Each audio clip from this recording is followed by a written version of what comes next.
The date that this video is posted proves that these predictions are being made ahead of time, as do these time-stamped emails and forensic notes PDF documents. If you are skeptical for some reason, please email me and I will forward these to you. All right, welcome. This video is predicting that 2 dirty bombs will explode in Manhattan and there will be a large-scale evacuation on March 22nd, 2025. And the date that the video is posted proves this prediction is being made ahead of time, as does this email. Now, this was composed on January 24th, but the knowledge regarding, so in other words, what I'm about to explain, I'm really looking forward to it. It's extremely interesting and extremely important, actually, extremely important. But this revelation regarding what I'll be talking about with this comet G3, which some have said to be the comet of 2025, and the St. Brice's Day massacre in the year 1002 in the UK, and other things, many other things. This revelation, as we can see with the date of the email, came in mid to late January. And at that time, the precise date of the prediction for the bombs was not clear. It was not known. The fact that the Lord is pointing to dirty bombs exploding in Manhattan has been known since 2019. But he has developed trails of signs, hundreds, so many signs along the way over the last years regarding this event that we are predicting in this video. Okay, this is a very big deal in God's science because of the amount of information that God has provided for it. And it is through these trails of signs which have interconnected dates or webs or nodes in the web. If you can picture a spider web, each node in the web is what produces the web. You can't have a spider web without these different nodes. And the nodes, these dates, with the relevant, clear, related signs and connections, is how God tells these stories, including what I'm about to tell here regarding the St. Brice's Day massacre. This wouldn't be possible. God wouldn't be able to tell these stories were it not for these connections between these steps in the trails of signs leading to the ultimate event. You see, it would be one thing for God to say, hey, to, touch someone on the shoulder and say, you know what, I'm choosing you. Tell the world that such and such is going to happen on such and such date. But what good would that be?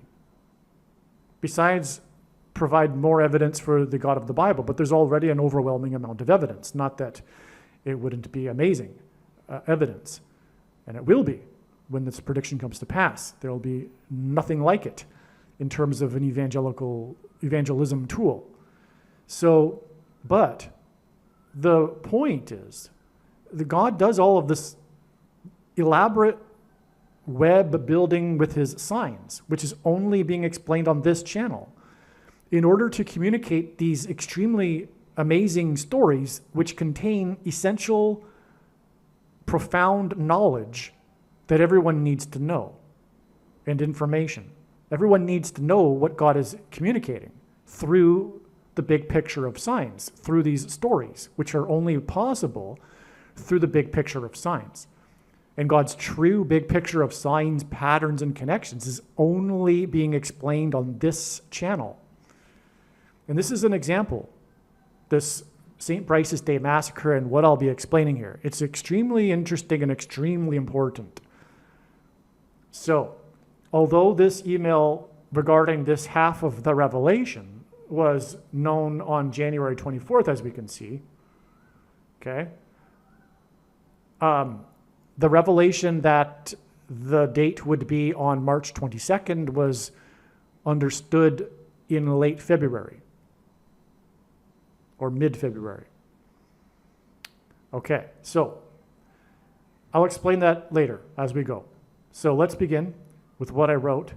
So I'm going to read what I wrote back in January, and I'm going to, not all of it is 100% relevant for now in this video. So I'll skim a little bit and do my best to explain what the thoughts were back then. And back then was a long time ago in terms of God's signs. The amount of signs on a daily basis is overwhelming. But I have now managed to sort of catch up and have the opportunity just a few days before the predicted bombs, today being the 16th, the predicted bombs being 6 days from now. I have the opportunity now to go back to, information that was known in January and update what was going on with the clear connection, as I'll explain. I'll explain it, but the day of the perihelion for the comet is 68 days before the predicted bombs. Why is that relevant? Well, I'm just going to touch on the surface of it, but I'll explain it in this video. The name Obama, as well as the word bomb, are equal to 68 in Hebrew gematria. And that's why we have this connection. Now, how is that relevant? And how is, by in turn, the St. Brice's Day Massacre relevant in all of this? I'll explain. But first thing to say is the date, if you will, that symbolizes the comet. It's perihelion. It's a closest approach to the sun, which is how astronomers measure the comet. You have the comet's perihelion and aphelion, right? And those are its furthest distance from the sun and its closest distance to the sun. And so this date, in other words, symbolizes this comet. But what also happened, and I'm getting ahead here, but what happened on the 13th of January this year is that the comet reached its perihelion, and that was the same day that the moon occulted Mars. And God has been communicating these moon signs in relation to this prediction for the dirty bombs, because it's clear from his signs that the dirty bombs will explode on the half moon phase of the moon, as I have explained in prior videos, prior to this video being posted. Okay, so let me see. This same email, okay, let me see, okay. This link here is to this Wikipedia page for tares. So there's this mention of tares in the Bible. Jesus mentioned these tares that grow up among the wheat. So a tare is a type of plant that resembles a stalk, or whatever you call it, of wheat. And so they're indistinguishable when you look at them. But from what I understand or recall, you can tell by their fruit, which would be also metaphorical, because also Jesus said to not judge by appearances, but by their fruit, or judge a tree by its fruit. And Jesus warned to not judge by appearances, which is the warning for the left and their demonic Trump derangement syndrome. It's demonic. It's rooted in evil and Satan. But the root of that is not the root of it, but they are not able to see. I just throw that in there as an example of not judging by appearances, and instead by their actions and what they do and what they are for example, when it comes to Trump. But anyway, well, let's move on. So the next page, let's see. Okay, what I'm referring to by the next page is this link, which is the St. Brice's Day Massacre. Okay, in ordering the St. Brice's Day massacre, all of the Danes in England, massacre of all of the Danes in England, Athelred the Unready, the king of England, observed that, quote, all the Danes who had sprung up in this island, sprouting like cockle among the wheat, were to be destroyed by a most just extermination. Okay, so these are some of the words of the king, Athelred, nicknamed Athelred the Unready. Okay, so here in his words, Athelred this is part of a royal charter in which he said these things. The charter also regards the burning of a church in the massacre in Oxford. And by the way, I have to go off on a tangent here. Oxford hints at X. God is cleverly using these names with X, in the letter X in them, to point to as symbolism for the mark. And because the mark of the Antichrist is symbolized by an X, because the mark of the Antichrist would have been a Tav mark, or rather the inverse of the mark of the Antichrist in Ezekiel chapter 9 was a Tav letter, which was an X in ancient Hebrew, and the symbols, or rather the letters of the Hebrew alphabet are symbols for things, and the symbol for the Tav, the X, is a mark. Okay, well that's relevant because what God is communicating through all of this with this massacre on St. Brice's Day, and part of it being the Oxford massacre, is the coming massacre and politicide in America, and it will involve the mark of the Antichrist. Okay? Okay. Now, part of the St. Brice's Day massacre was this massacre in Oxford in which a church was burned down with the Danes inside and then was rebuilt to become a famous church in Oxford now, a famous cathedral. And that's relevant because that's part of the royal charter here, in which the King Athelred is using these words that come from Jesus' words regarding the tares and the wheats. So the Danes had sprung up, as he put it, like cockle, in other words, tares among the wheat.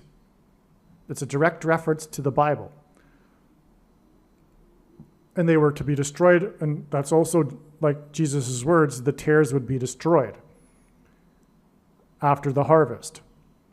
So the tares grow up among the wheat, and Jesus tells his disciples to not cut the tares down, for if you do, you will also at the same time damage the wheat.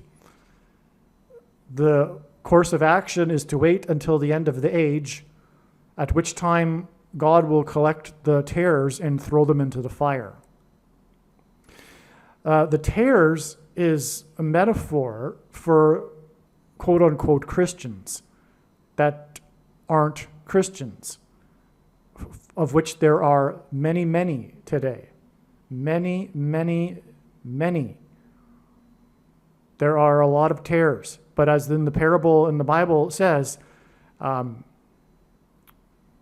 the tares in the Bible are said to have been seeded by Satan. So anyway, their purpose is to deceive. Satan's function in God's creation is to deceive, and the tares are deception. They are the quote-unquote Christians that are not Christians but are tares. Incidentally, speaking of updating this history and the parable of the wheat and the tares to our current time and the coming politicide, these quote-unquote Christian tares will be on the wrong side, and they will be persecuting. They will be part of the team, the blue team,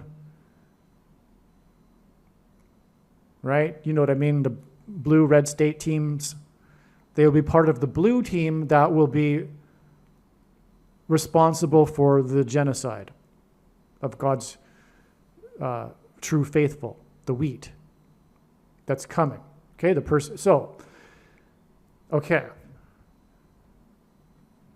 So that's why St. Bryce's Day is connected to all of this. It's biblical because of the king's use of this metaphor in the massacre. Now, the St. Bryce's Day massacre is perfect symbolism for the coming targeting and rounding up and massacre of God's faithful. So what's coming is a rounding up, clearly confirmed through other signs. I'll try to limit my going off onto tangents to explain things. But anyway, there's a coming roundup and a targeting, and it'll be precise, like the targeting of Danes. And by the way, I read the history, and it wasn't indiscriminate targeting of Danes. It was the Danes that had arrived recently, those that were members of the Danish king's army, and the disloyal members of the King Athelred's army that sided with the Danes. And from what I read in the history, it wasn't a huge number of people that died. But anyway, it doesn't matter. The number of deaths doesn't matter in terms of relevance for what I'm talking about here anyway. And so, but there will be a targeting and a rounding up. That's, for example, alluded to with a recent sign regarding Trump's instruction to his heads of cabinet regarding the firing of employees in these agencies, and to not fire so indiscriminately, but surgically, as the metaphor was used at the time, a surgeon's scalpel instead of an axe. Okay? Why that's relevant is because of the coming precise targeting of true Christians and the dissidents, the true Christians and the true conservatives, through a means that will enable it to be precise and not swaths of people from a particular geographical location or something to that effect. That will all be accomplished through the mark of the Antichrist, which is what is described in Bible prophecy as being the big thing that will determine who is and who isn't with God. Those who take it are going to hell, as prophecy says. Okay? And by the way, the vast majority of quote-unquote Christians have already taken the mark of the Antichrist. And you know what I'm talking about. I don't want to get into it again, but nowhere in the Bible does it say that one cannot repent. But it is the mark of the Antichrist in its current form. It was the mark. You're on your way to hell unless you repent. If you are a quote-unquote Christian and you took it, make no mistake, I know far better than you the reason and purpose for this prediction that is from God, and it is to prove what I have just said. Wake up and learn some things, because you have been brainwashed, but willingly. You're not going to be you're not going to be forgiven for the lack of knowledge, because you willingly closed your mind. Okay? For spiritual reasons, in fact. Okay? I'm again talking about why a quote-unquote Christian would be deceived into being part of the blue team. Okay, well, actually, I shouldn't apologize for going off onto this tangent, because this is what this video is about. So, really.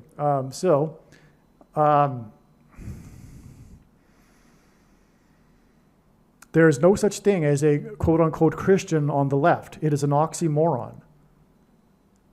And there are good reasons for that. The left is evil, and it is anti-Christian. It is anti-Christ.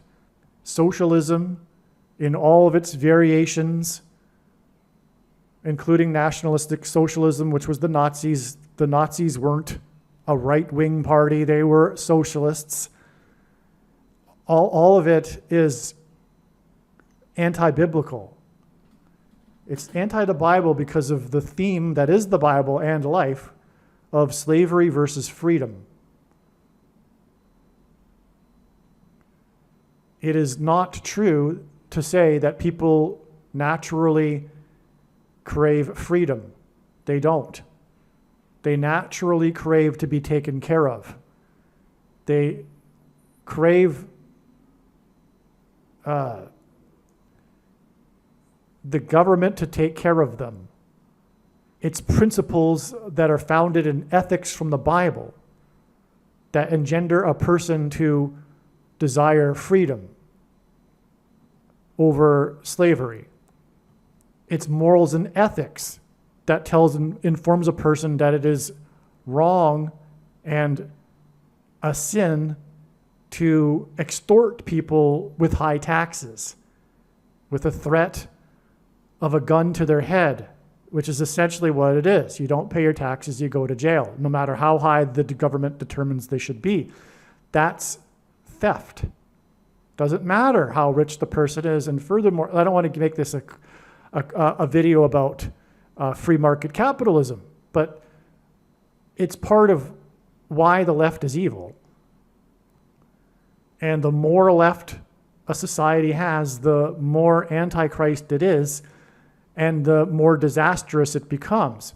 Currently, Western countries like the Anglosphere countries are a cut flower civilization. Long ago, the flower was cut from its roots, and it takes a while for it to look like it's dying. It's really looking like it's dying for those who have the eyes to see right now. But it looks fine it still looks fine to some people, but it's a cut flower civilization, and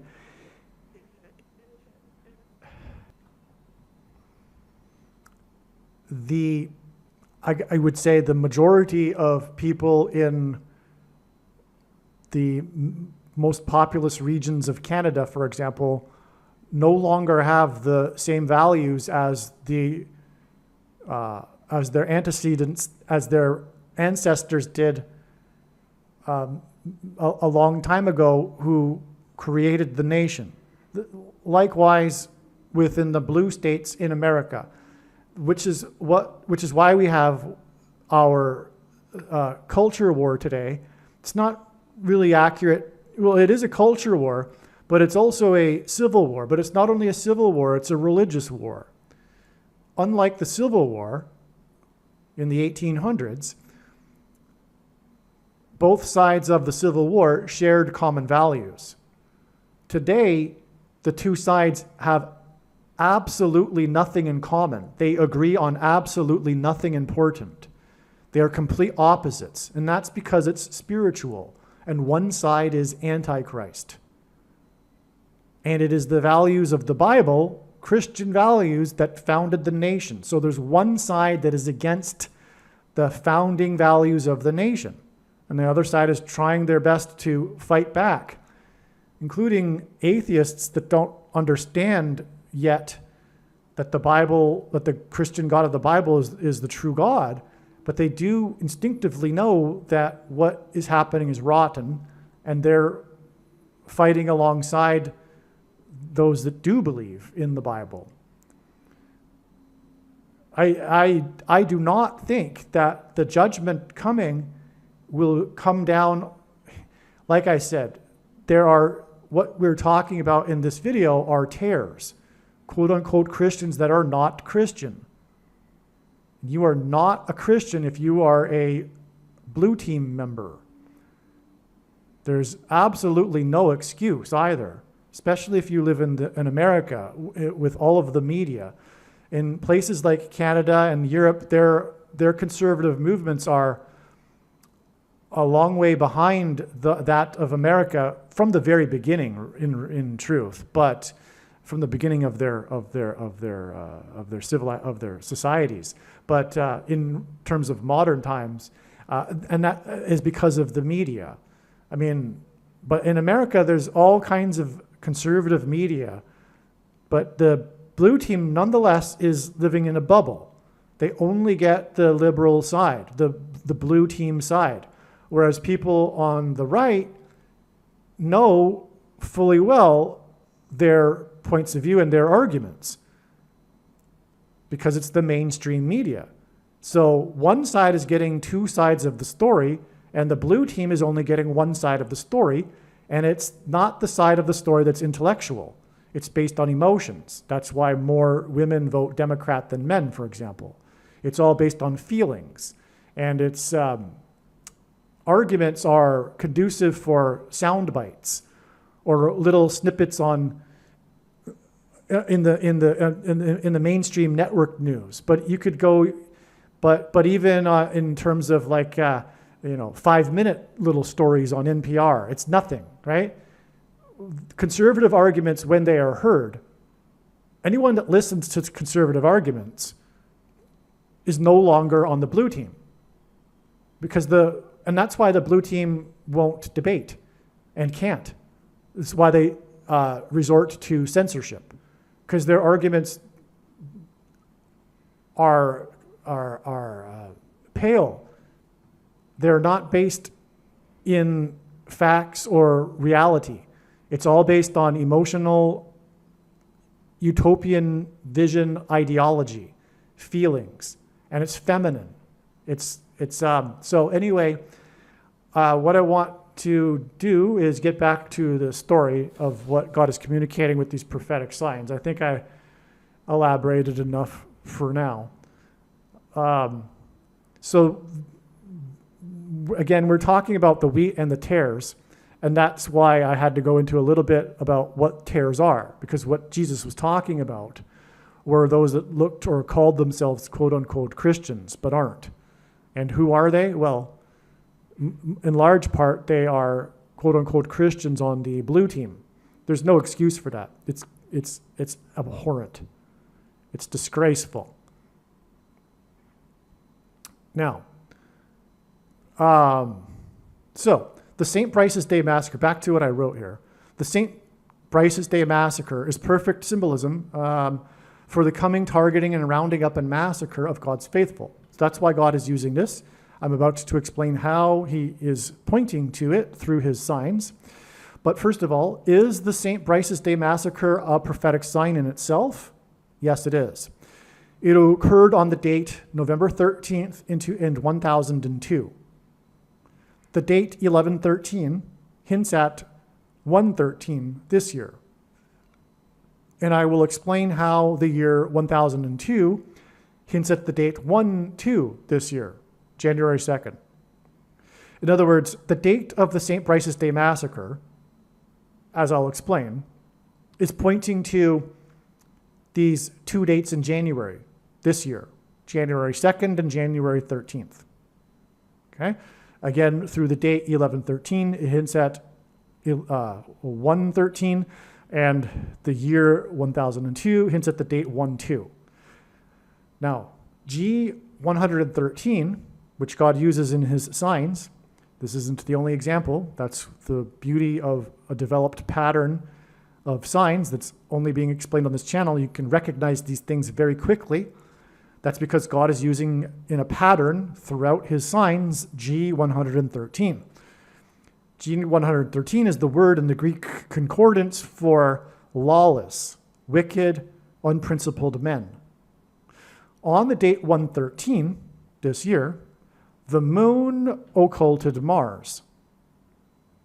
Again, this connected with the new moon on January 1st. So, and Sheriff Luna and the Chinese New Year and Half Moon Bay shootings. Okay. Let me just elaborate a little bit here, because I wrote this back in January, and to whom I'm writing to would have been recent information. So they would have understood without me having to explain it all again. Now, January 1st, so God is using these moon signs because, as I mentioned, God is using these moon signs to point to the half moon phase on March 22nd to this year as being the date for the predicted dirty bombs. Now, what I'm about to just explain is a couple of methods in which he did that, including this January 1st date. Now, January 1st, there was an explosion. That was the explosion of the Cybertruck at the entrance to the Trump Hotel in Las Vegas, in which 7 people were injured. It was the same day that the Lightning truck, the Ford Lightning model truck, drove through the crowd in New Orleans at the New Year's Eve party, but it was on New Year's Day on the date 1/1 in the early morning, and killed 7 people and injured 7 people. So 7 deaths, 7 injured, and then on the same day, 7 more injured with the explosion. Now, I'm not going to make this video about January 1st. See, the thing about explaining God's true big picture of signs, patterns, and connections, which is only being explained on this channel, is that it is extremely difficult to explain because it's all interconnected. It's a web, and when you try to explain one part of the web, you end up pulling the entire web. It's extremely difficult. Now, I would ideally have downloaded all of the information into your brain about January 1st to confirm what I'm saying about January 1st, but I can't do that. And so anyway, January 1st was this date of the new moon, which was quite interesting because it coincided with the first day of the year. The new moon coincided with the new year. And that also brings up the mass shootings on the Chinese Lunar New Year in 2023, and which was followed 2 days later by the second mass shooting in the Chinese community in California. Second shooting in 2 days apart, and that other shooting was on 2 farms, mushroom farms in Half Moon Bay. Mushroom being symbolic of a mushroom cloud, but I don't expect a mushroom cloud, but it's only symbolism for the coming nuclear weapons grade material that'll be in the dirty bombs, but also it's 2 farms because there's 2 expected dirty bombs. Anyway, half moon, Chinese Lunar New Year, you get the idea here. God is pointing to the half moon. Now, the sheriff who was responsible for the investigation over the shooting in Los Angeles County on the Chinese Lunar New Year, his name is Robert Luna, and Luna is Spanish for moon. Okay, now, January 1st. Well, that was the day of the, I can't get into it. It's just let's just put it this way. It was an important date. That's enough for this, okay?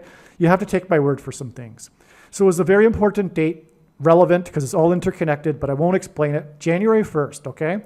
New year, new moon. Then Sheriff Luna was in the news 4 + 4 days later for having said that parts of Los Angeles had looked like an atomic bomb had been dropped on it. Well, that's interesting because he, was part of that sign that I just mentioned that involved the mushroom farms. Okay, and by the way, the mass shootings in God's signs are symbolism for the mark of the Antichrist. The things that come out of guns and go into people, the bullets, are symbolic of the things that come out of things and are put into people. Okay, and and what we are talking about is a coming massacre through the use of the mark of the Antichrist, as I mentioned, which, by the way, will involve food. And these were farms which grow food. Because the mark of the Antichrist will be enforced in the time of food rationing through digital programmable currency. The food will be rationed to only those who have taken the mark of the Antichrist. Okay? Now, so Sheriff Luna brings up this moon symbolism in connection with the expected explosions because he said that Los Angeles looked like a bomb had been dropped on it. Now, the reason for 4 + 4 days from the 1st, well, now I realize that I do need to elaborate more on what happened on the 1st. That was the day that Pope Francis opened one of the doors, and the fourth letter of the Hebrew alphabet is the symbol for door. And Dalat is the name of the letter too, from which we derive ultimately the word door. Now, it's the fourth, and so this part of these signs that God is communicating about regarding the opening of the door to the demonic realm. That's what I don't want to get into in this video. But I need to confirm for you the 4 plus 4 days, because the 44th president is the Antichrist, who will be a part of the deception of the demons pretending to be aliens after the door is opened. Now, but it was also the fourth door that Pope Francis, because he opened 5 doors. It was the fourth one. Okay, and let's see. It's been a long time, so, be patient with me here. And like I say, every day is chock full of signs and, learning. So it's literally like, it feels like 3 years ago, the beginning of January. But also, another amazing thing is that 4 days after the fourth door was opened was January 5th. And that was the day of the Golden Globe Awards in Los Angeles County, and which was very prophetic, including the mention of fire. The woman who hosted the show said the speeches of the people that won the awards were on fire or something to that effect. And she also mocked God. Probably you've seen that clip, maybe you haven't. She said there have been, of the winners of the awards, 3 of them have been, I don't know what. But she spelled it out. There was a 3 and an 11, which again is why it was confirmation of pointing to the date 113 and this connection to the St. Brice's Day Massacre, as I'm explaining, because she listed a category of winners. I forget how she did it, but 3 of the winners were such and such category, and then 11 of the other winners were in this category, and then there was a big 0 for the number of people. That's what it was. She said that in their acceptance speeches, 3 gave a shout out to their mother, 11 of them gave a shout out to their wife or something like that, and then 0 people gave a shout out to God. It was a mocking of God, and she said after that something about this godless town in a sarcastic joke. This godless town. And so this mocking of God at the Golden Globe Awards was on the 5th, and then 4 days after that was when Sheriff Luna said that the fire had caused parts of Los Angeles to look like an atomic bomb had been dropped. Okay, so that's why the 4 plus 4 days from the fourth door being opened on the 1st, on the day of the new moon. Do you see how it's all connected? Now, the thing about the Golden Globes too is it was on the 5th, and it was the fifth annual award. One of the awards within the awards was the Carol Burnett Award for, I don't know, I think, comedy or something to that effect, like best comedy or something. So it was the 5th annual Carol Burnett Award, part of the Golden Globe Awards. Or was it the Golden Globe Awards? Yeah, it was the Golden Globe Awards, right? Yeah. And anyway, it's amazing beyond words. I looked it up. The Carol Burnett show, in its intro, has 5 doors. Mind-blowing, mind-blowing. I had an intuition. I said somehow, it was obviously the Holy Spirit, I wondered if the intro to the Carol Burnett show involved doors in any way. And sure enough, it was all about doors. The entire intro to the Carol Burnett show is about opening doors. There's the cartoon character of Carol Burnett, and she opens the door into the studio, and then she has, I think 3 co-hosts in the comedy sketches of the Carol Burnett show. So one by one, she opens the 3 other doors, and then the final door is the door to the stage. And so it's 5 doors total. And the Pope opened 5 doors. And the fifth door was on the 5th too. That was the day of the 5th door. That's right. That's why that was so amazing beyond words, because it was 5 doors. It was on the 5th, but it was the day of the opening of the 5th door that the Pope had opened. By the way, if you don't know what I'm talking about, the Pope did this ritual this year, a once in 25-year ritual where he goes around Rome and opens these doors to the cathedrals or whatever, right? But it was the 5th of five doors that he opened on the 5th, the day of the 5th Carol Burnett Award in the Carol Burnett show is all about the beginning of it, opening 5 doors. Okay, so we're making some progress here. We got the new moon on the 1st. We got the 4th door opened. 4 days later, we have the 5th door opened and the Carol Burnett Award for 5. And for the 5th one, and then it was also the beginning of her show was 5 doors. And then 4 days after that, another 4 days, was the day that Sheriff Luna did his thing with the statement about the atomic bomb. And then 4 days after that was the January 13th date, the date on which the comet reached its perihelion, which again was alluded to with the 11 and 3 in the Globe and Globe Awards, 4 plus 4 days earlier. Again, the 44th president is the Antichrist. But the Golden Globe winner recipients receive a statue of Atlas. Atlas holding the globe on his back. So the statue is about an atlas. It's the Atlas Awards, if you will.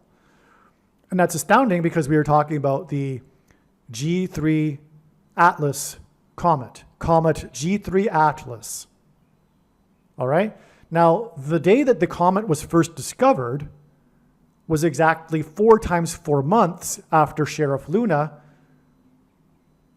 was made the first Hispanic sheriff of the Los Angeles County. God uses firsts for signs because the first affirmative action president is the Antichrist.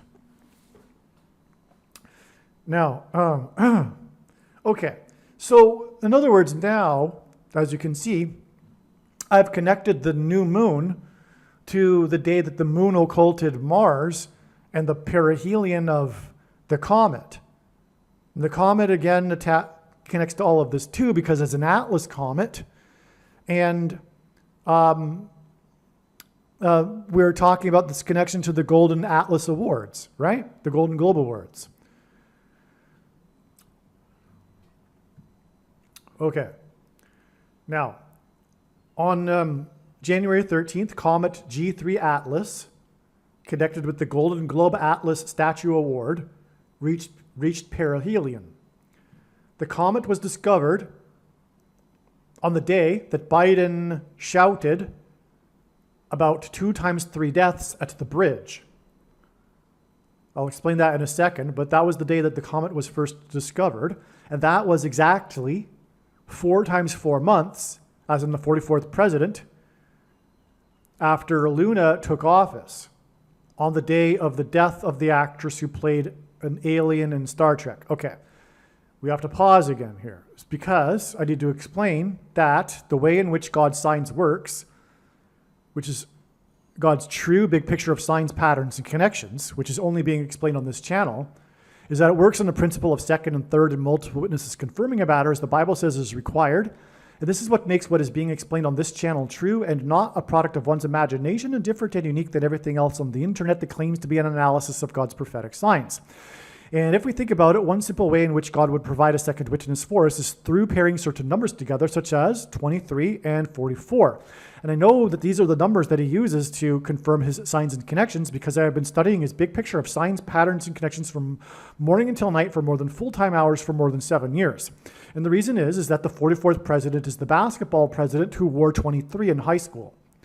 And so from the day that Joe Biden shouted out 2 times 3 deaths, which incidentally was exactly 2 times 3 months after the death of the baseball player who played his 23-year career in Baltimore, and the bridge was in Baltimore.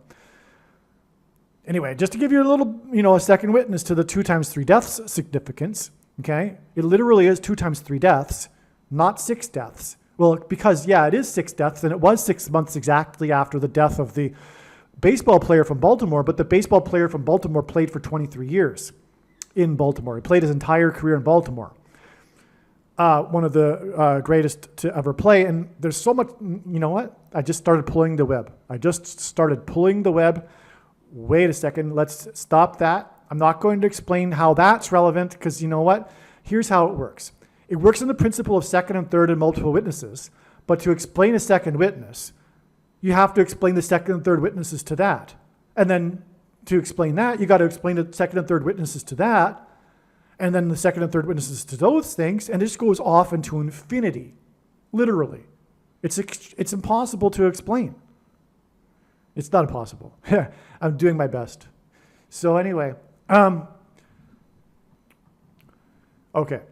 So 2 times 3 deaths pairs with the exact 4 times 4 months after Luna took office.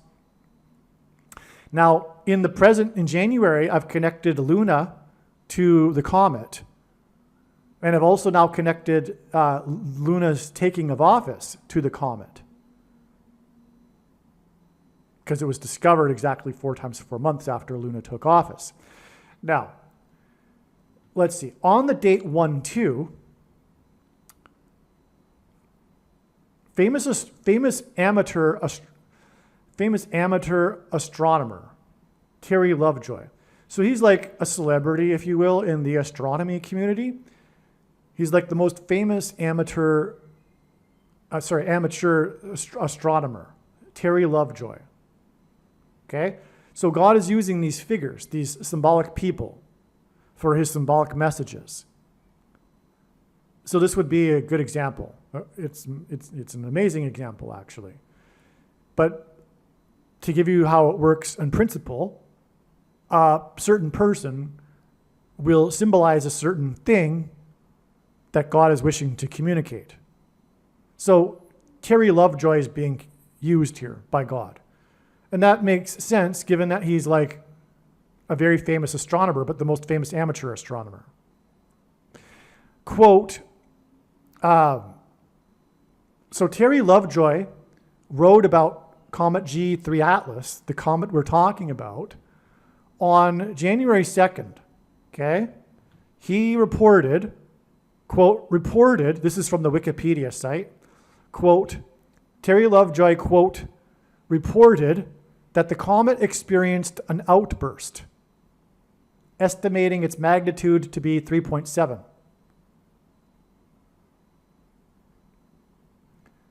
And photographically at 3.2 visually, end quote. Now, 3.7 is prophetic because it hints at 3 sets of 7. And on the day that the comet was discovered, we had the profound 3 sets of 7. Because Joe Biden, another example like Terry Lovejoy, of God using someone for purposes for prophetic signs, Joe Biden, the acting president, was at the location of the bridge, which was in the 7th state and was built in 1977. By the way, that baseball player who retired in 1977, and at the time he was 7th in terms of career hits. 7th all-time in career hits. Another 3 sets of 7.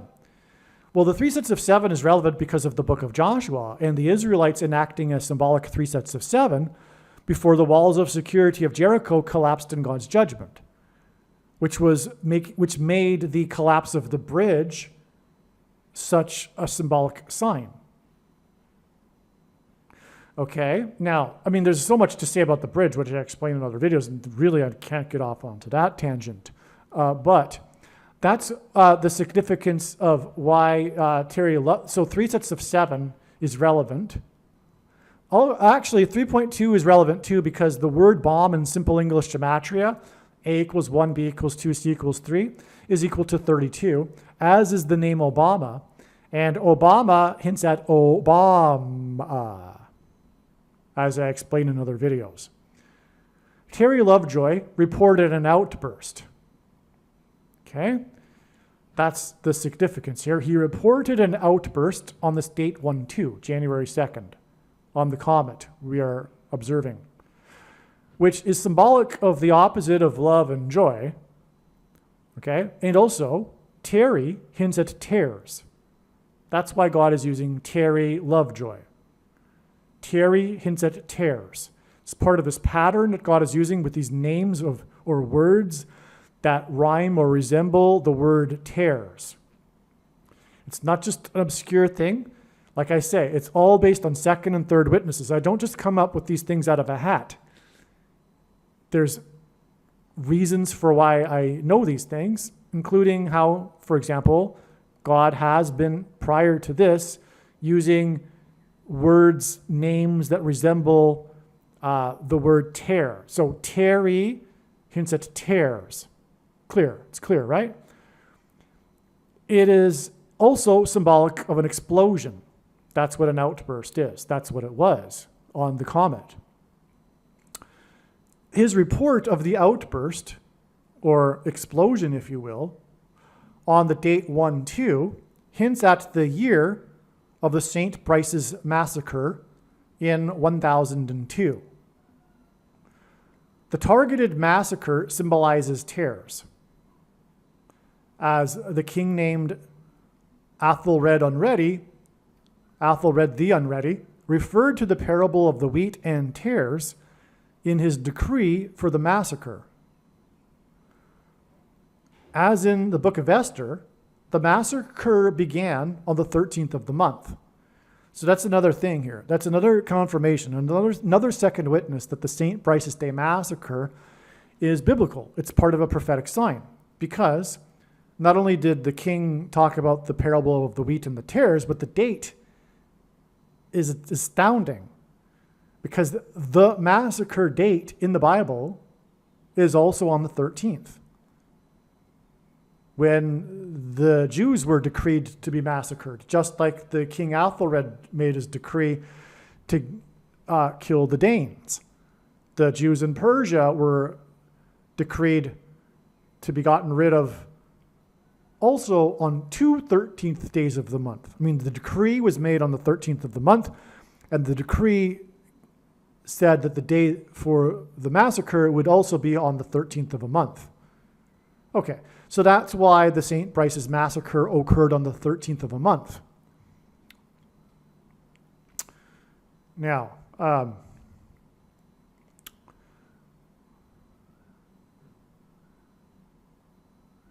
the name Unready, so it's the name of the king is Athelred the Unready.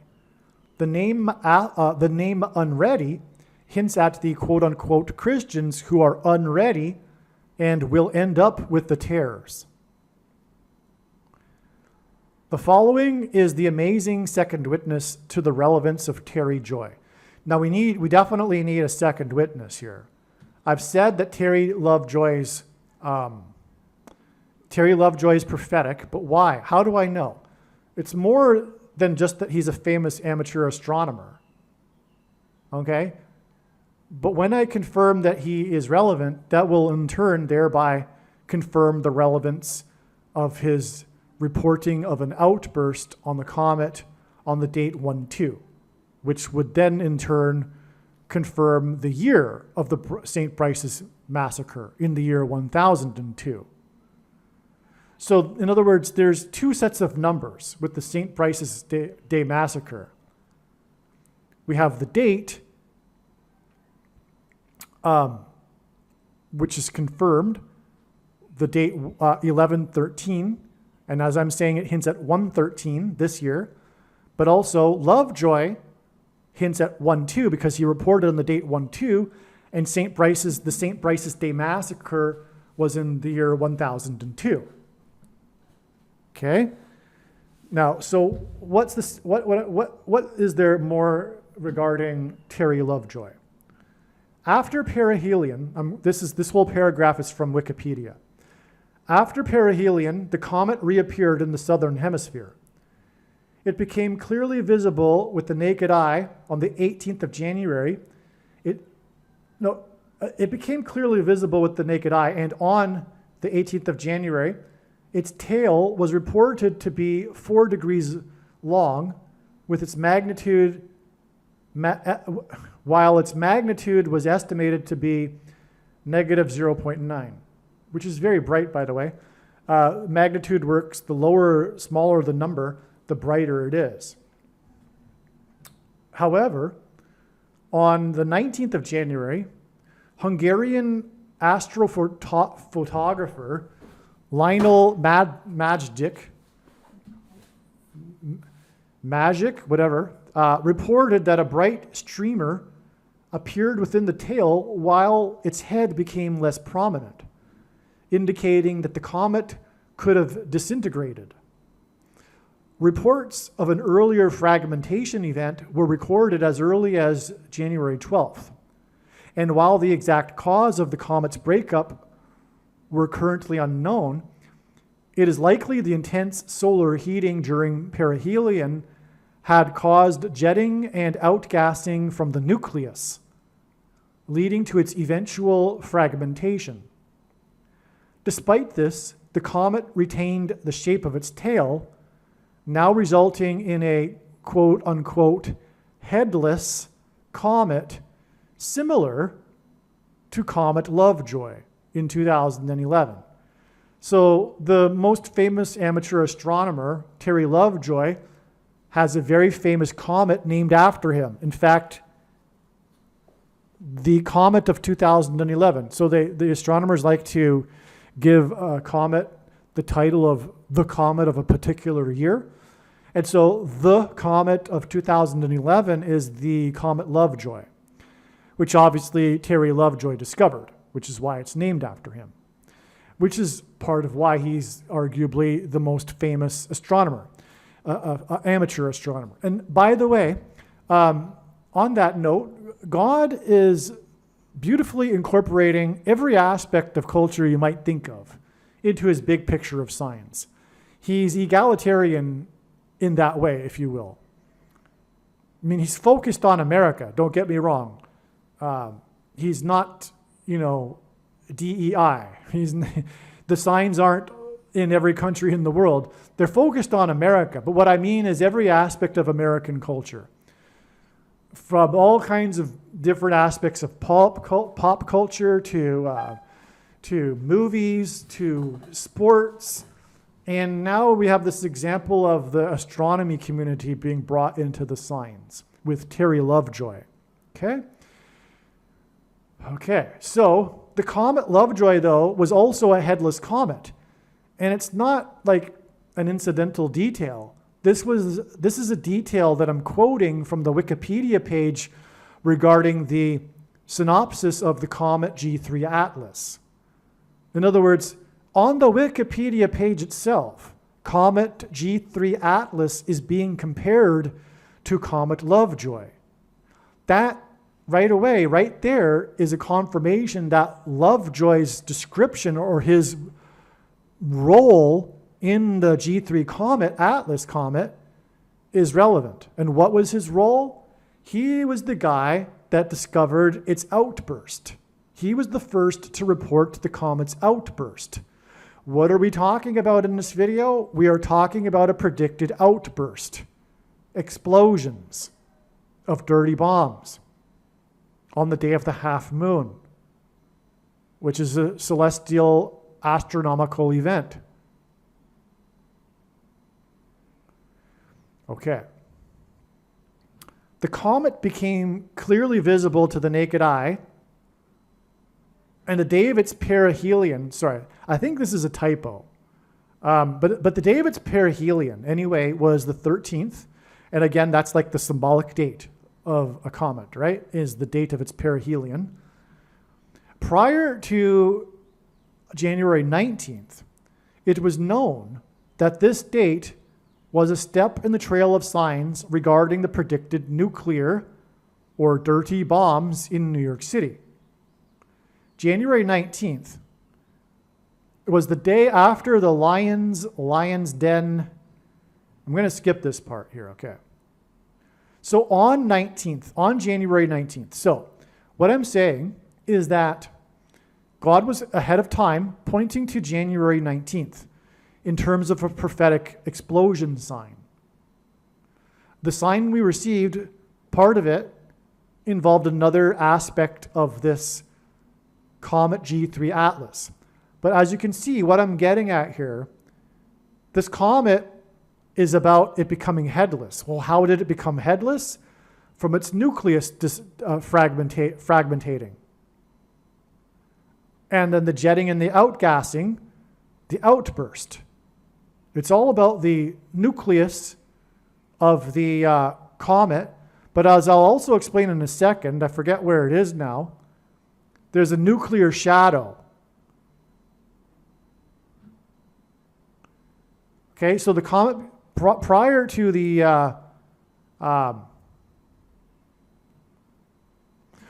fragmentation, there was reporting of the quote, what's called a nuclear shadow, a dark lane in the tail. So that's another amazing nuclear thing. So the nuclear shadow would have been a prelude to its fragmentation, I suppose, is how it works. It was like a heads up, because you started to see a dark lane in the tail, which was like an indicator of, I guess, what was coming, which was the fragmentation, the breaking up of the nucleus, right? And the outgassing and the outburst. But just prior to that, there was a nuclear shadow in the tail, what they call a nuclear shadow, a dark lane in the tail. That's more nuclear symbolism. And what are we talking about? We are talking about nuclear weapons grade material in bombs exploding. And what I am saying also is that God was pointing to January the 19th ahead of time in terms of all of this prediction for the explosion in Manhattan. And then on the 19th, January 19th, we had a relevant sign regarding the comet, which is all about its nucleus, how it became headless because of its nuclear shadow and the nucleus breaking up, etc., and the outgassing and outburst of the nucleus. Okay, so on January 19th, Hungarian, that hints at Hungary, as in hungry for food, as in the coming food rationing that will be used to target the massacre, the politicide, the dissidents, the MAGA, the true conservatives, true Christians, the enemies of the blue team through the rationed food. So that's why God is bringing in Hungarian astronomer, okay? It's not just an astronomer, he's Hungarian. That's part of the Wikipedia description here. He's a famous, astrophotographer, and his name is Lionel, which hints at lion.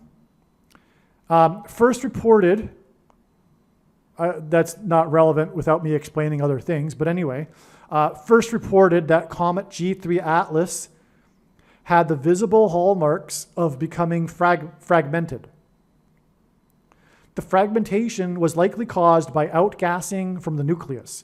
So this is like the conclusion. Okay. The Hungarian is like, okay, this is what happened. What's going on here is he's reporting that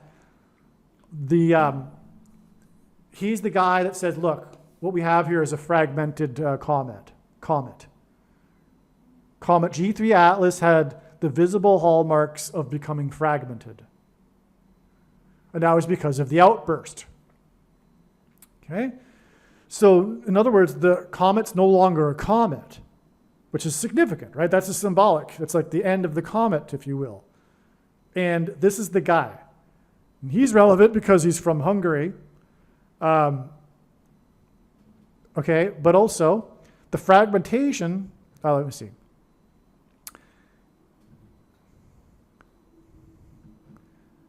And he's also calling out the nucleus. The fragmentation was likely caused by outgassing from the nucleus. Again, more nuclear explosion symbolism. Prior to this, the comet was reported to have a nuclear shadow, a dark lane in its tail. The outburst, the nuclear shadow, and the outgassing of the nucleus that caused the comet's fragmentation are nuclear explosion signs that we expected for January 19th. And again, this is relevant because this is like the end of the comet, if you will. Look, it's fragmented. Okay. In conjunction with the walls of security collapse signs in the Trump victory rally. So this was the day before his inauguration when Trump had his victory rally in the arena in Washington, D.C. There was so much that God was using to point to that ahead of time. And this sign is about the collapse of security. It was also because it's Trump. And Trump is someone God is using to point to the trumpets that were blown by the Israelites before the walls of security collapsed in God's judgment. That's why Trump's election campaigns and his first presidency were synonymous with his border wall of security, as is his second presidency. But the 2.0 presidency is about border wall of security on steroids. Because all of these tariffs, that's another hint at terrors, by the way, it's all about the border. The tariffs are about the border. So it's not just about the illegal immigrants anymore. It's about the tariffs and everything to do with the border. And Greenland and Panama Canal are also about securing security and therefore the border. But it's like, in that sense, the North American Monroe Doctrine border, right? So it's all about integrity because of a border, which is what a border does. It gives the entity integrity. Every one of our cells in our body has a border. God designed borders. The people that are against borders are against God. Borders are healthy. They're a necessary thing. The left is all about abolishing borders and distinctions. Borders are also symbolism for distinctions. The left is on a mission to abolish the distinctions, such as the distinction between God and his creation, man and God, woman and man, the distinction between the profane and decent, and the distinction between man and animal. This is all the left. In other words, they're anti-God. These are all God's creative distinctions. The first chapter in the book of Genesis is all about borders. It's all about distinctions. It's all about let it divide. He divided the day from the night and the water from the earth, and on and on in the chapter regarding creation. The left is anti-God's creation, symbolically through all of their anti-borders. I mean, that anyone could be against building a wall to protect America's border is mind-boggling. That person is a sick person, but yet that's half the country. What in the world is going through their mind? It's wrong to build a wall on the border to stop the flow of illegals into the nation in order to protect the nation and the people within it. It's all about Satan bringing down America.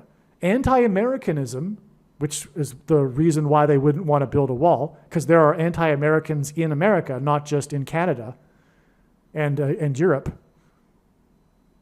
Anti-Americanism is a symptom of demonism. It's from Satan. It's spiritually evil. I mean that literally. And the prediction in this video will prove this. That's the purpose of this prediction. Make no mistake. I'm speaking truth when I say that, and the prediction will prove it. I know far better than you the reason and purpose for this prediction. Anti-Americanism is a spirit of Satan, a spirit of Antichrist in general. So that's why, because the right is racking their minds like, what in the world is with these people, right? How in the world could they be against a border wall? And it drives them nuts. And it just further enrages people and enhances the culture war. because the left has lost its mind, and we have to do everything we can. But when we have half the country actively seeking to destroy America through things like not building a border wall, you have to wonder what's going through their mind. Well, the thing is, you can't rationalize it. You can't unreason that wasn't reasoned in the first place. It's spiritual, whether they recognize it or not. Their problem, the problem, is Satan. And Satan is the one who wants to bring down the border wall and flood it with people from all over the world that don't share our values, in order to destroy America, God's nation, God's Gentile nation. And that's why. That's why they hate Israel and they hate America. The only two nations in world history that are founded in a relationship with God. And the Bible. Okay, so let's get back to what I was saying here. So the Trump rally. So I went off on quite a tangent there to explain the Trump rally. But the Trump rally, they were shouting, right? So when the Israelites blew the trumpets, they also shouted before the walls of security collapsed.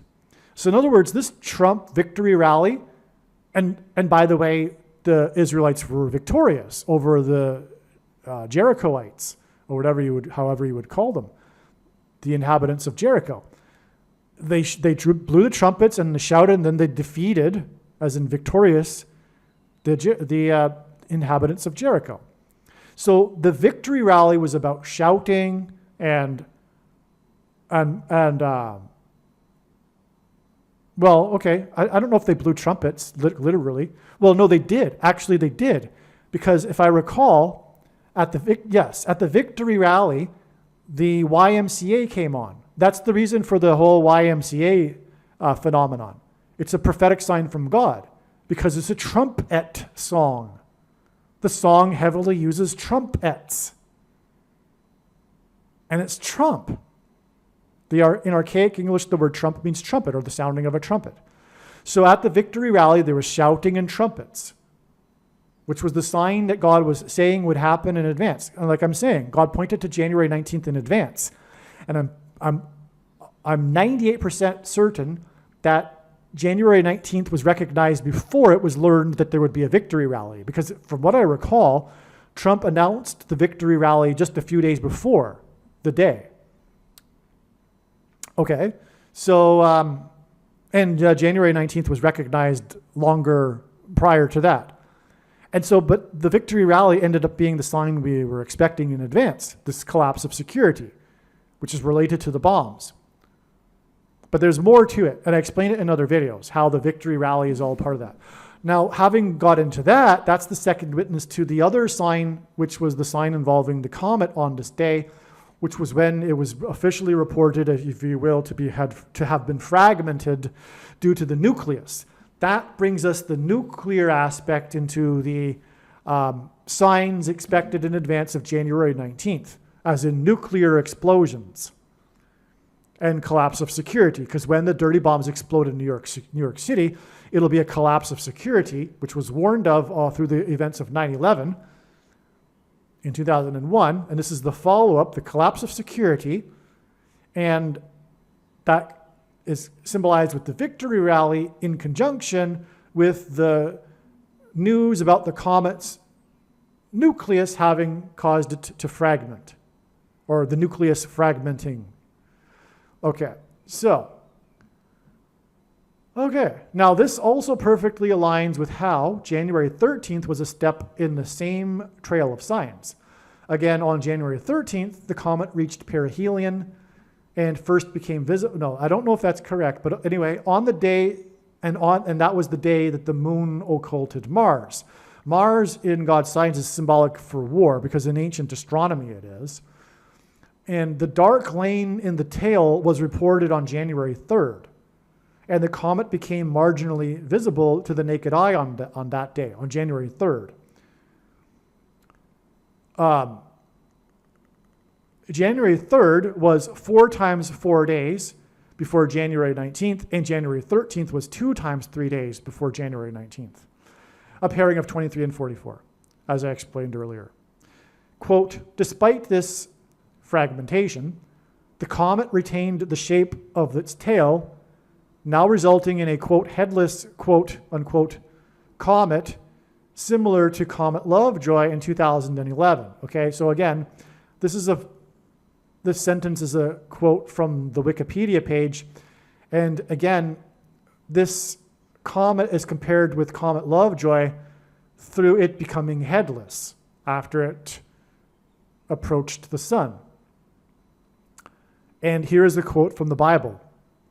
And I saw thrones, and they sat upon them, and judgment was given unto them. And I saw the souls of them who were beheaded for the witness of Jesus and for the word of God, and which had not worshipped the beast, neither his image, nor received the mark upon their foreheads or in their hands. And they lived and reigned with Christ for 1,000 years. Revelation 24. So this is a mention of the beheading of God's faithful, as in the headless comet, which, as I explained, points back to the St. Bryce's Day massacre, which is all about what is described in this Bible passage of those who had become beheaded for their witness of Jesus.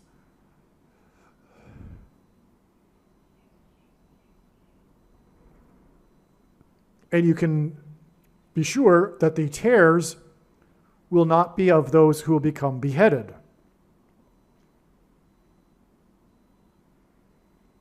In fact, they will be on the blue team enforcing the mark of the Antichrist.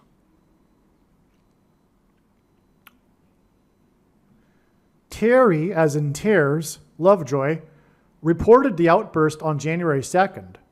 January 2nd, 2025 was exactly 157 months after the announcement of the discovery of Comet Lovejoy by Terry Lovejoy, and this comet's aphelion is 157 astronomical units. That's amazing beyond words. That confirms this January 2nd date, with Terry Lovejoy reporting about G3 Atlas's outburst. Okay, now Terry Lovejoy's comet has an aphelion. In other words, it reaches its furthest point from the sun in 157 astronomical units, but the date of the discovery of Comet Lovejoy was exactly 157 months before Lovejoy had the prophetic sign regarding this new comet, this recent comet, on January 2nd. And again, that in turn pointed or hinted at the year 1002. In other words, this 157 months connection to the comet that had 157 astronomical units is confirmation that the date 12 hints at the year 1002 with the St. Bryce's Day massacre. This 157 months was also exactly 13 years and 1 month. As Comet Lovejoy, okay, and that, by the way, would hint at the date 113 when the Comet G3 Atlas reached its perihelion. As Comet Lovejoy was announced on the 16th anniversary of the SOHO satellite's launch, it became known as the, quote, the Great Birthday Comet of 2011. That's amazing. And because it was visible from Earth during the Christmas holiday, it was nicknamed the Great Christmas Comet of 2011. Lovejoy was retroactively dubbed the Great Comet of 2011, unquote. 13 years and 1 month from the 4x4th anniversary of SOHO, the astronomer satellite, hints at the 44th president, King, who will decree a massacre like King Athelred the Unready on the date 11/13. That's a typo. Okay, so do you get this now? We have more confirmation. We are identifying the Antichrist here, because the comet that I've already established is prophetic, the Terry Lovejoy comet, was announced. Its discovery was announced on the anniversary of the satellite, and then it was named the birthday comet because of that. This is a big deal. It's not trivial that it was announced on the day of the anniversary of the SOHO satellite. The SOHO satellite is about astronomy, right? And so the astronomers called the comet the birthday comet. But it was the 4 times 4th anniversary, as in the 44th president, who will decree the massacre like King Athelred.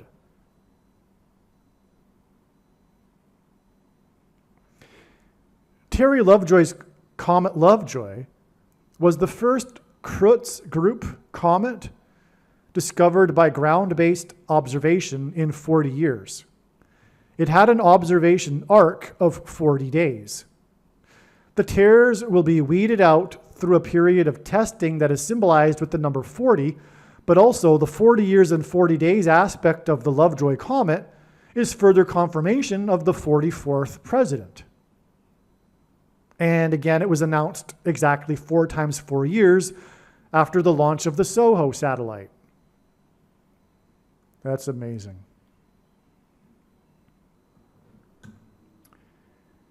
Terry Lovejoy discovered Comet Lovejoy on November 27th, 2011. So you get where I'm going here, right? Or where God is going here. God is really now drilling into the Comet Lovejoy. In other words, God is using in Comet G3 Atlas, not only for the prediction for the dirty bombs, but he's using it to point back to the Terry Lovejoy comet. Clearly, right? Because I just established Terry Lovejoy's aspect or role in the G3 comet was exactly 157 months after the discovery of the Lovejoy comet, which has an AU, astronomical unit, of 157. Okay, so clearly God is pointing to the Terry Lovejoy comet. Now therefore there's more to the story, which I'll now explain. Terry Lovejoy discovered Comet Lovejoy on November 27th, 2011. Exactly 1,400 days. Now we're going to have to go through this little bit by little bit. 1,400 days because there were 14 cows in Joseph's dream. The dream that Joseph interpreted of the king of Egypt, and the king of Egypt is symbolism for the Antichrist king. This is why, for example, the Maasai tribe in Kenya, right near where Obama was born, after 9/11, donated 14 cows to America. It was a big viral story at the time. The Maasai have no idea about the modern world, right? So they say, well, okay, we heard about this thing that happened. We're going to donate 14 of our cows, all right? But that's all because of the 14 cows and Kenya being, symbolic of East Africa and close to Egypt. Well, 1,400 days is also exactly 200 weeks, but that is also 90 plus 110 weeks. And God pairs 9 and 110 together in his signs to confirm the signs and connections. And these numbers hint at 9/11. 110 stories. Wall Street was named after the 9-foot-high wall of security, and I'll leave it at that and not explain any more, because I've explained it many other times in other videos. But this also is 33,600 hours. That's relevant because G336 is the Greek word in the concordance that means to put to death, murder, as in the coming massacre. That's symbolized by the St. Bryce's Day massacre. But there's also what I'm about to explain. This is also 2,016,000. That hints at 216. 216 is 6 times 6 times 6. And Obama was born on the 216th day of the calendar year. This 1,400 days, this 200 weeks is also exactly 2 times 23 months. 46 months, in other words. 46 is the 4 times 4th semi-prime number, a number that is only divisible by 2 other prime numbers, and God uses these. This is the 4 times 4th semi-prime number, which obviously also hints at Obama. So all of these things here are hinting at Obama, right? As I've explained, even the 1400 because of the 14 cows. 9/11 because of the 44 deaths on Flight 93. And the Antichrist king will be putting people to death in the massacre. The Antichrist was born on this day. Also, the name Barak is equal to 216 in English gematria. And, okay, so now 4 times 4th semi-prime number of months. This is also 3 years and 10 months. Okay, now what am I connecting it to? Again, I'm connecting the date that Comet Lovejoy was discovered. It is all of these numbers after the death of Indonesia's president, General Suharto, on January 27th, 2008. Suharto targeted his communist opposition in a massacre of millions of people. It's one of the biggest massacres of the 20th century. That is the Forgotten Massacre. And that's why the connection, incidentally, of 33,600, which hints at G336, to put to death to murder. Suharto murdered his communist opposition. Okay? And like I said earlier, God uses these people, but, or I didn't say this earlier, but God uses the deaths of these people. God uses people for symbolism for things, like I mentioned, but he also uses a date of their death to symbolize that particular person. Okay, so that's why the date of Suharto's death is how God would incorporate Suharto, and thereby the theme of genocide or politicide into his signs. Because the Suharto massacre was a politicide. It was a political genocide, which is exactly what's going to happen. The coming genocide will be a politicide in America, with the blue team committing genocide on true conservatives and Christians. But don't worry, they lose in the end. They're going to hell.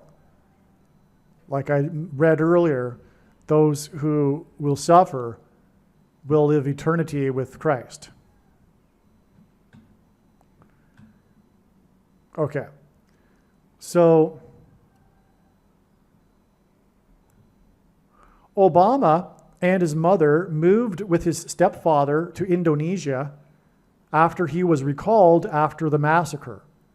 That's why Obama, the 44th president, grew up in Indonesia for 4 years.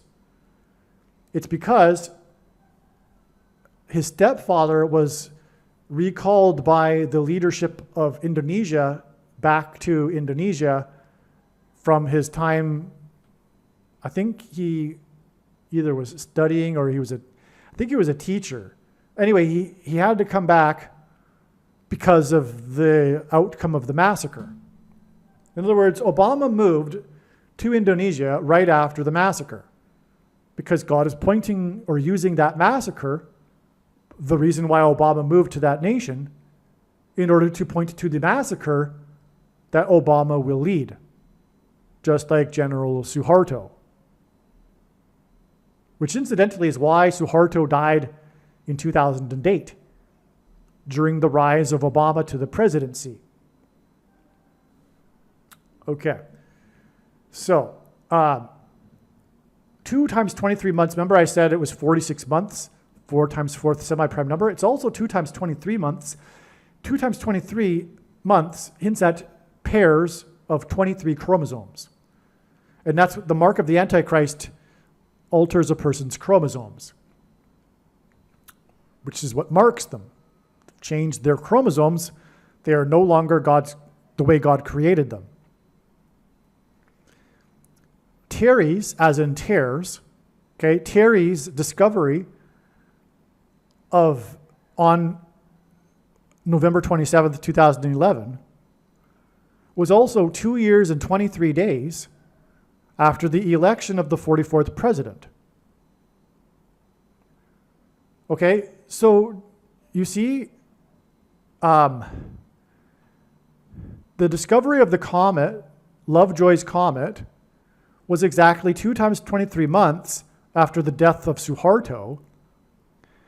And the discovery was also 2 years and 23 days after the election of the 44th president. So Terry Lovejoy's comet points to Suharto and Obama. And I just explained how Suharto and Obama are related in terms of history, but also prophecy.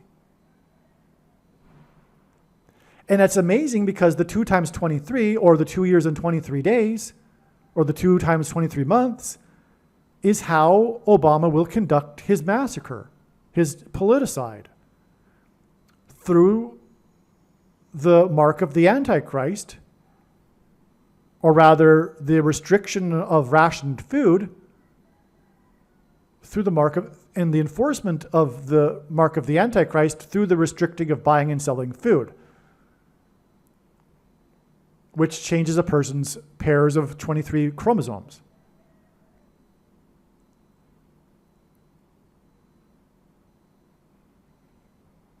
Okay?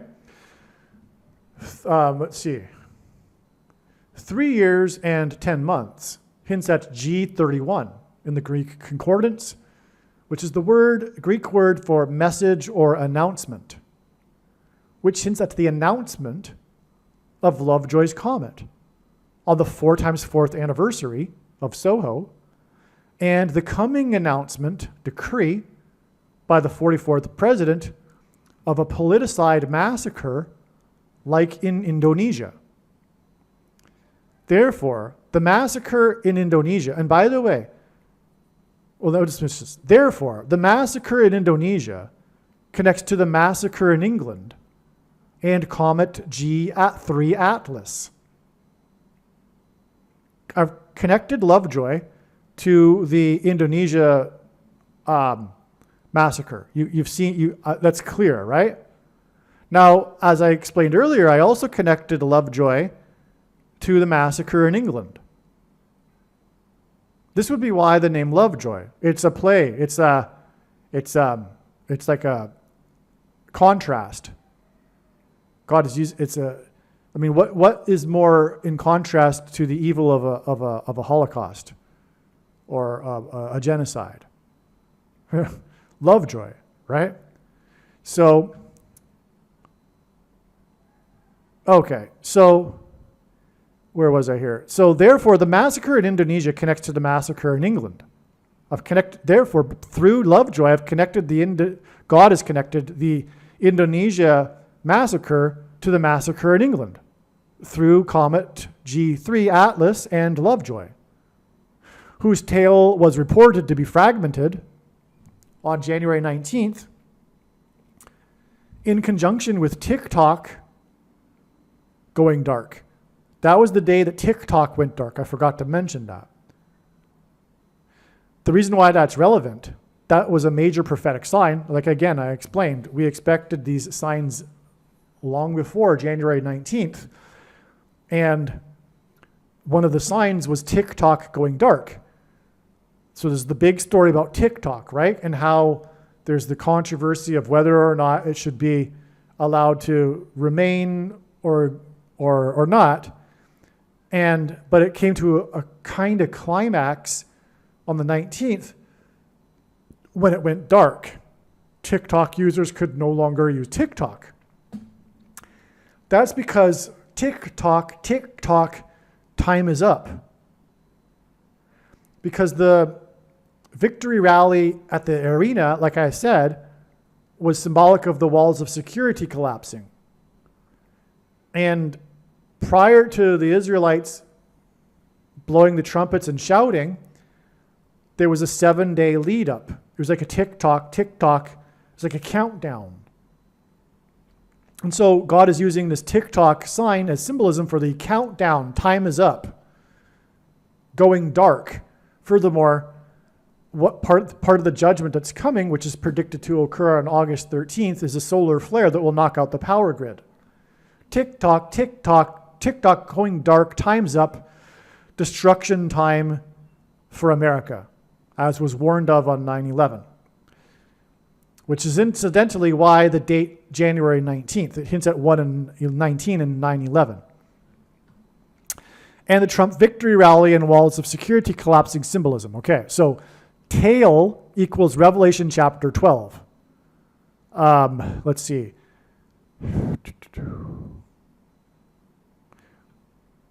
So the tail was the indicator for how it had become fragmented. And tail is a big part of Book of Revelation prophecy regarding the end and the Antichrist. Okay, and also G3, it hints at 7 and 3, because G is the 7th letter, and that hints at 3 sets of 7, which is more Joshua symbolism. As I explained, they enacted a symbolic 3 sets of 7 before the walls of security collapsed and before they blew trumpets. And we're talking about the Trump at victory rally with the trumpets and the YMCA dancing and singing. Okay. So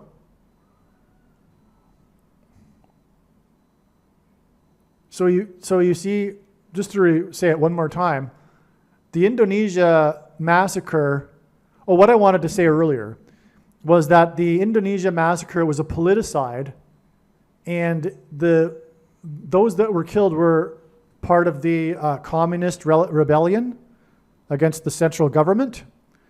And that's also symbolism because Obama is a communist. Obama was a member of the May 19th Communist Organization before he moved to Chicago in 1985, the year that the May 19th Communist Organization was disbanded. The May 19th Communist Organization detonated a bomb in the Capitol building. That's why Obama hints at Obama. Also, the Beirut bombings, which hints at Barack Obama bombings, they occurred exactly 444 months after the first UN session. And the Beirut bombings were about the UN, the peacekeepers, United Nations. And 444 obviously hints at Barack, the 44th president. Barack. Well, anyway, it's a fact, and I explain it in other videos. I'm not going to explain it here. But Barack Obama was part of the May 19th Communist Organization, and he was a member of the organization during the time, which was November 1983, that they blew up a bomb in the Capitol building. Wow. If what I'm saying is true, wow, right? Well, what I am saying is true, and the prediction will prove this. Believe me, I know far better than you the reason and purpose for this prediction. It is to prove God's true big picture of signs, patterns, and connections, which is only being explained on this channel. And therefore, it will prove the things that the big picture of signs, patterns, and connections has overwhelmingly confirmed, including the fact that Obama was a member of the May 19th Communist Organization. God has told this story through his signs, overwhelmingly, in multiple ways. And when the prediction comes to pass, it'll prove that this is God's true big picture of signs, patterns, and connections, which therefore proves that Obama was a member of the May 19th Communist Organization. And once a communist, always a communist. That's like a rule, right? The only way a communist stops being a communist is if they have a life-changing rebirth in Christ. It's only if they become a born-again Christian that a communist repents for his communism. Because communism is evil, and the way to recognize that is if you have the Holy Spirit and you have the fear of the Lord and are a student of the Bible, etc. Obama still is a communist at heart. It's still in him. He's perhaps, if you will, pushed it down a little bit, or rather, if not, hidden it quite well. But he originally got into politics for the purpose of subverting the American system. Him and the guy that was responsible for his start in politics, Bill Ayers, who wrote his autobiography, Dreams from My Father. And that's not a conspiracy. You can find him in video saying that he did. He wrote the autobiography. It was their scheme to play on the fact that Obama has this heritage of Kenya, which is why Obama went to Kenya to visit his supposed relatives, which he knew weren't his relatives all along, because he knows who his real father is, which is Frank Marshall Davis. The Marshall hints at the coming martial law. Frank Marshall Davis was his biological father and mentor, who was a high-ranking member of the communist movement in Chicago and leader of the communist publication before he was sent to Hawaii to lead the communist movement in Hawaii. Obama's grandfather was in truth a CIA operative, and he was assigned to Hawaii to monitor the communist movement there, which is how Obama's mother, which is how the paths of Obama's mother and Frank Marshall Davis crossed. And Frank Marshall Davis seduced Obama's mother, 18-year-old mother, and knocked her up. And because Obama's mother was in rebellion against her parents because she was resentful for having been moved around so much and been moved away from her friends in Seattle. And she just wanted to get back to Seattle to go to study in university and be with her friends. And so Obama's grandfather feared for the loss of his job if it were learned that his daughter was knocked up by the leader of the communist movement. And so he devised the scheme to get Obama Sr. into to play the role of the father, and Obama's mother went along with it, and the deal was that she could go back to Seattle and study there and Obama Sr. was brought over by the CIA as part of a program. It's not conspiracy, that's a fact. He was brought over part of a program to counter the communist movement in Kenya, in order to educate the elites in America and make them Americanized, etc. And Obama, the deal he got out of it, Obama Sr., was that if he were to pretend to be Obama's mother's husband, he could then stay and pursue his doctorate, which he did. Which is also why the story of, why it is, because it's common knowledge that Obama's mother and Obama Sr. barely spent any time together because they weren't really married is the reason. And but in order to make it look real for immigration, they devised the plan to go have the birth in Kenya. And so that's how Obama was in fact born in Kenya. And that's a really brilliant move, actually, because that really, rather than having the birth in the US, if you go to Kenya and have the birth, then you really do look like you're married. Okay? And so Obama was in fact born in Kenya, but Obama Sr. wasn't his father. Frank Marshall Davis was. And Frank Marshall Davis mentored Obama as a teenager. With the blessings of Obama's grandfather. He allowed the two to get together and all that, right? So that's the true history. I go into all that in order to partly to prove to you Obama's communist background. Because when Obama went to Colombia, he met Bill Ayers, who for him was like meeting a member of the Beatles, and because he had already become communist. And that's when he went under Bill Ayers' wing, and Bill Ayers saw an opportunity with Obama to get power in politics, and ultimately they had the vision from the very beginning that he would become the president. And through Bill Ayers, Obama got his start by becoming the president of the law review at Harvard. He got into Harvard through Bill Ayers as well. Bill Ayers was the son of the extremely powerful CEO of the utility company for Illinois. And long story. And Bill Ayers' father was also a lefty. So they had it from the beginning, the plan. And Obama didn't get into Harvard on his merit or anything that he did. He never wrote anything, including for the law review. It was all affirmative action. But Obama had been trained in communist politics, and that's how he convinced the students at Harvard to make him the president. He knew how to play the game after having spent years in politics with, like I say, Bill Ayers and his father and everyone, right? So anyway, that's the long story short. So Obama is a communist, and the politicide in Indonesia, where the 44th president grew up for 4 years, was all about the elimination of communism, but that's symbolism for the reversal.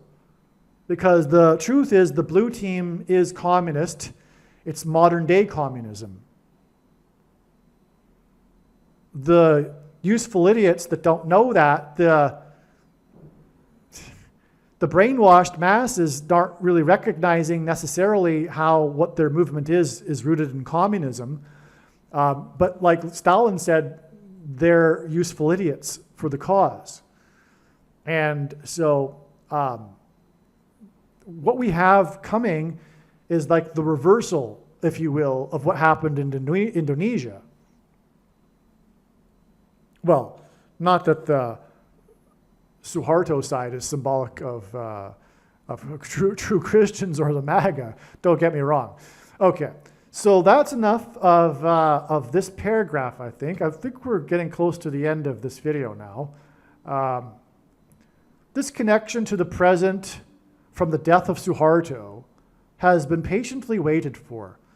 So I've known about the significance of the politicide in Indonesia and how it connects to Obama and the death of Suharto prior to him becoming the president, Barack Obama, during the year of his rise, his death, and all of this, right? But now we have it connect with exactly to the Lovejoy comet, which, as I'm explaining, connects with the G3 Atlas comet, which connects to the predicted bombs, as in O-bomb, that's predicted for March 22nd. Now, so again, he died exactly the 4 times 4th semi-prime number of months before Terry's comet was discovered, which was announced on the 4 times 4th anniversary of SOHO, which confirms the 4 times 4th semi-prime number. That's the second witness. As I explained, that's how it works. Second and third multiple witnesses confirming a matter is how God's true big picture of signs, patterns, and connections works, which is only being explained on this channel.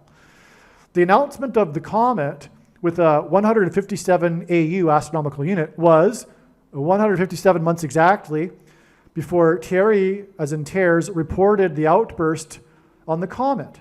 So you see, the Indonesia massacre connects to Terry's comet, and Terry's comet and Terry connect to the G Atlas comet. G3 Atlas and its reported outburst connects to the explosion on January 19th, which was the nuclear fragmentation of the comet, and that was in conjunction with the Terrio, Enrique Terrio, who was released on January 20th, and he is the symbolic guy of all of the others who were also incarcerated as part of the politicide. They were political prisoners of war, and they were released on this day, but the lead guy, or rather the symbolic guy, if you will, His name is Terrio, which hints at tears.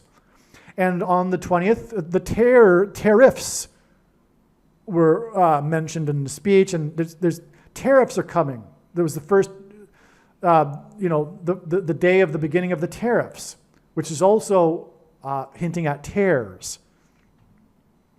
All of this points to the parable of the wheat and the tares that was cited by King Alred the Unready in his decree for a targeted massacre. Okay, now, 270 is equal to 90 plus 90 plus 90. God repeats a number 3 times for emphasis of its symbolic meaning. The number 9 is the most important number in God's true big picture of signs, patterns, and connections, which is only being explained on this channel, as from the Bible it symbolizes God's judgment, which is incidentally why the Antichrist was inaugurated in 09. Okay, the St. Brice's Day Massacre on November 13th, 1002 was exactly the 270th super semi-prime number of months, in other words, 12,266 months exactly, before the perihelion of Comet G3 Atlas on January 13th, when the moon occulted Mars, as in war, which was 40 years and 3 days after the release of U2's album War, which is 40 minutes and 3 seconds long. That's described in another video, but it's war confirmation of the Mars occultation by the moon on the day of the perihelion of the Comet G3 Atlas comet, which connects profoundly with this super semi-prime number that hints at the number 9 after the St. Brice's Day Massacre. So if there were any doubt, because I connected it in other ways as well, right? Again, Lovejoy, the date of his role in the comet with its outburst on 1-2, the date, which since at 1002, the perihelion through its massacre, 13th of the month, because in the book of Esther, the massacre was on the 13th of the month, and so was the St. Brice's Day Massacre on the 13th of the month. But not only that, it was 1113, which hints at 113, as in January 13th this year. So those are the other ways, like I was saying. But now we also have this direct connection also with this exact 270th, in other words, 90 plus 90 plus 90th, super semi-prime number of months. That's amazing. The St. Brice's Day Massacre was part of a war with the Danes, the Danish, if you will. And again, it connects with this 270th super semi-prime number of months to the occultation of Mars, which symbolizes war, which connects, as I explained in other videos, to the album War, because it was 40 years and 3 days after the album War released at 40 minutes and 3 seconds. And there's so much symbolism in the album War, including the building of a bomb that will be detonated in Manhattan. I mean, in one of the songs on the album War, there's talk about assembling a bomb in Times Square. Just for example, I get into this much more in the U2 War video, an absolute must watch. I will post this. Okay, so that's, as I explained in this email I wrote in January. This is what I wrote 3 hours ago. Okay, so this confirms that this is written on March 16th. As I explained in this email I wrote in January regarding the very important comet G3 Atlas, the comet is about its nuclear outburst, and it is all about Obama. The comet's perihelion was on January 13th, and the day that the moon occulted Mars. Obama equals 68 in Hebrew gematria, and bomb also equals 68 in Hebrew gematria. 68 days after the comet's perihelion and the moon's occultation of Mars will be the half moon on March 22nd, the day of the predicted dirty bombs of nuclear weapons-grade material in Manhattan. And speaking of Obama, the name, and the word bomb, equaling 68 in Hebrew gematria. This is a typo. The name Obama and the word bomb are equal to 32 in simple English gematria. A equals 1, B equals 2, C equals 3. Which is why Suharto was in power as dictator of Indonesia for 32 years. What's also very important is that the prediction for these dirty bombs in New York City for March 22nd is known through this theme that God has been using involving the moon. And again, the G3 comet connects with the moon because it was the day that the moon occulted Mars. And this moon theme incorporates the half moon phase. This is how March 22nd was first discovered. It was through recognizing that God is indicating the half moon phase. And then because God was also pointing to the blood moon lunar eclipse on the night of March 13th, it was reasoned that maybe it would be the following half moon after that. And it turns out that it is. And it's a half moon that's important. This is, again, how March 22nd is known. It's because it's the half moon, and it was 500,000 people who were killed in the Indonesia massacre. 500,000 people. Some say it up to 2 million, but the media, and it's considered to be the number, at least in the cultural understanding of what happened, 500,000 people. You could also say, what I'm also meaning is that it's at least 500,000, but the way it's usually described, it is being 500,000.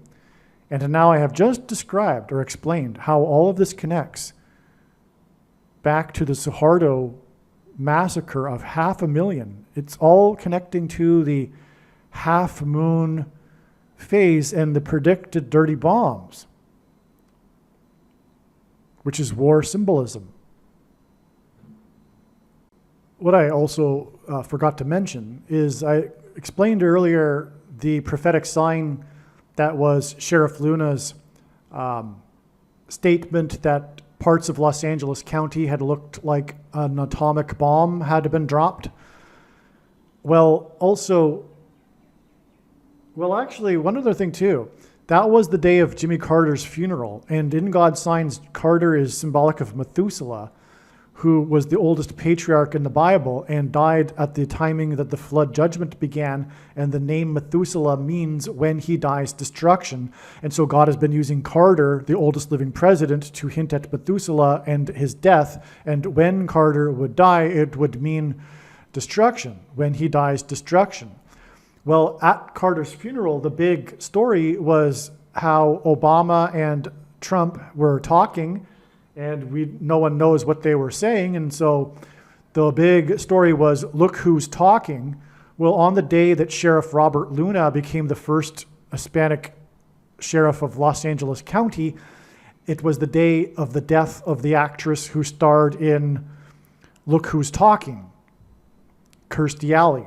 She also starred in Look Who's Talking 2, and we are predicting 2 atomic nuclear material dirty bombs in Manhattan. Okay? In the area code 212, incidentally. So that's an interesting thing too. That also ties it to Luna, because the day he became the sheriff was the day of the death of the actress of Look Who's Talking. Now, Sheriff Luna said his statement with regards to how parts of Los Angeles looked like an atomic bomb had been dropped on it the day after the prophetic apocalyptic evacuation in the Palisades fire in the Hollywood Hills. The evacuation is symbolism for what will occur after the bombs are predicted to explode in Manhattan. It's predicted that there will be an evacuation. So I forgot to mention that aspect. And I also forgot to tie in Kirstie Alley as well, and Trump and Jimmy Carter, and Obama with Trump talking.